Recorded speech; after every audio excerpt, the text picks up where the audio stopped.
Assalamu alaikum everyone. Today we are going to read my first book of Allah. It is written and illustrated by Peaceful Mothering, a self-published author. Iqra. Read. Who is your Rabb? Allah.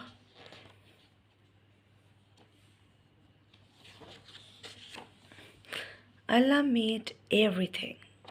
He made winters, He made spring.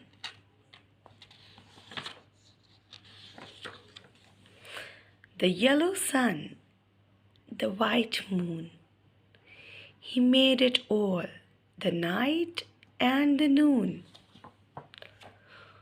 Who is Allah? Our Creator. Allah gives us rizq, food, milk, chicken, mustard, fries, juice, fruits.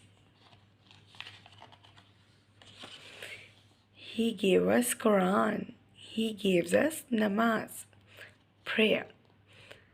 He is the one who loves and cares.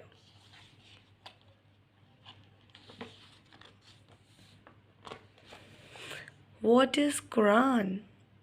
The book of Allah. Now, there are some questions that we have read about, and in the end, the purpose of this book is written.